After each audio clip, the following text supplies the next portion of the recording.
నీ మీద నీ పై అధికారికి నమ్మకం కలుగుతుంది.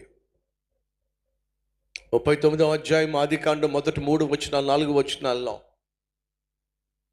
యోసేపునకు యెహోవా తోడై ఉండెను గనుక అతడు చేయునదంతయు అనుందా, అతడు చెప్పినదంతయు అనుందా? చెప్పాలి గట్టిగా, గట్టి చెప్పండి, దయచేసి వినండి. మన కబుర్లను బట్టి కాదు దేవుడు మనల్ని తీర్పు తీర్చేది. మన కబుర్లను బట్టి కాదు, మన మాటలను బట్టి కాదు, మన ఆలోచనలను బట్టి కాదు, మనం చేసే క్రియలను బట్టి, వాని క్రియలను బట్టి దేవుడు వానికి ఏమిస్తాడట? జీతాన్ని ఇస్తాడు. అర్థమవుతుందా? మీరు కబుర్లు చెప్పేవారుగా మిగిలిపోకండి, మాటలు చెప్పేవారుగా మిగిలిపోకండి, వాళ్ళకి వీళ్ళకి పనులు పురమాయించేవారిగా మిగిలిపోకండి. ఒక పట్టణం వచ్చాడు, చిన్ననాటి స్నేహితుడు పేతురు. ఆ పేతురు ఒక గవర్నమెంట్ బిల్డింగ్లో ఉద్యోగం చేస్తున్నాడు. పేతురు అనేటటువంటి ఆయన ఇక్కడ పనిచేస్తున్నాడా అని అడిగితే ఎవరు చెప్పట్లా. తానే ఫస్ట్ ఫ్లోర్ మొత్తం చూసుకున్నాడు, ఎవరు లేదు, పేతురు లేడు. 2వ ఫ్లోర్కి వచ్చాడు, ఇక్కడ పేతురు అనేటటువంటి ఒక ఆయన ఉన్నాడు, పేతురు అనేటటువంటి ఆయన పనిచేస్తున్నాడు ఇక్కడ. ఆయన ఎక్కడున్నాడండి? ఎవరూ చెప్పట్లా. 4వ అంతస్తుకు వచ్చాడు, సార్ ఇక్కడ పేతురు అనే ఒక ఆయన పనిచేస్తున్నాడు, ఆయన ఇక్కడ ఎక్కడున్నారండి అని అడిగాడు. ముందు కూర్చున్నాడు, ఇక్కడ ఎవరు లేరు అని అన్నాడు. అక్కడికి వెళ్ళి, అంటే మీకేమైనా తెలుసు ఇక్కడ పేతురు అనే ఒక ఆయన పనిచేస్తున్నారు, ఆయన ఇక్కడ మీకు తెలుసు ఎక్కడ ఉంటారో అని అంటే ఆయన కూడా నాకు తెలియదయ్యా అన్నాడు. కొంచెం ముందుకు వచ్చి మరొకరిని అడిగాడు, ఇక్కడ పేతురు అనేటటువంటి ఆయన పనిచేస్తున్నారు, మీకు తెలుసా అని అంటే, అలాంటి వాడు ఇక్కడ పనిచేసేవాడు ఎవడు లేడు ఇక్కడ అని చెప్పేశారంటే, మూల పేతురు ఉన్నాడు. మూల పేతురు ఉన్నాడు. సీరియస్గా లేచి అక్కడికొచ్చి అంటున్నాడు, రే బుద్ధిలేనోడా, నువ్వు నేను కలిసి 25 సంవత్సరాలుగా ఉద్యోగం చేస్తున్నావు. ఊరు నుంచి నా స్నేహితుడు వస్తే పేతురు అనేటటువంటి ఆయన ఇక్కడ పనిచేస్తున్నాడని చెప్పంటే నీకు తెలుసు కూడా, చెప్పవేవురా అని అంటే వాడు అంటాడు, స్నేహితుడు అంటాడు, ఒరే నువ్వు అపార్థం చేసుకున్నావురా. ఏం అపార్థం చేసుకున్నాను? అతను ఏమన్నాడు తెలుసా? ఏమన్నాడు? ఇక్కడ పేతురు అనే ఒక ఆయన పనిచేస్తున్నాడండి, మీకు తెలుసా అని చెప్పి అడిగాడు. అవును నేను ఉన్నాను కదా. అరే ఆయన అడుగుతుంది, పేతురు అనే ఒక ఆయన ఇక్కడ పనిచేస్తున్నాడు కదండి, ఎక్కడా అని అడిగాడు. అవును ఆయన అడుగుతుంది పనిచేసే పేతురు గురించిరా, నీలాంటి పనికి మాలాంటి పేతురు గురించి కాదు.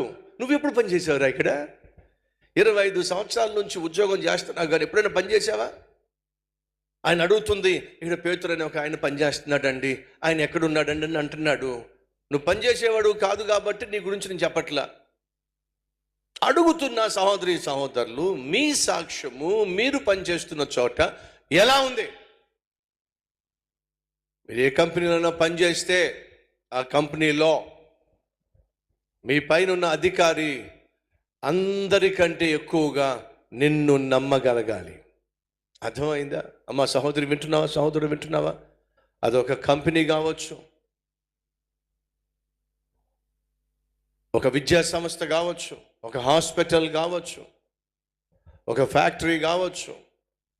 నువ్వు ఎక్కడ పనిచేస్తున్నావో అక్కడ నీకు పని ఇచ్చినటువంటి వ్యక్తి నిన్ను నమ్మే విధంగా నువ్వు పని చేయటమే అది నమ్మకమైన వాని యొక్క లక్షణం. అడుగుతున్నా, ఈ పైన ఉన్న వ్యక్తి నిన్ను నమ్మగలడా? నమ్మే విధంగా నువ్వు జీవిస్తున్నావా, లేక నమ్మకాన్ని ఎప్పుడో పోగొట్టుకున్నావా? భర్తలో ఈరోజు సూటిగా ప్రశ్నిస్తున్నా, నీ భార్య నిన్ను నమ్మగలదా? పుట్టింటికి వెళ్తూ పక్కింటి ఆవిడని పిలిచి, వదినా ఎందుకైనా మంచిది కొంచెం చూస్తా ఉండు వదినా. అదేంటి వదినా అలా అంటావు? మీకు తెలిసింది కదా మీ అన్నయ్య కొంచెం కుదురుగా ఉండడం. ఎలా ఉండడట? కుదురుగా ఉండడట. కాస్త చూస్తా ఉండు వదినా.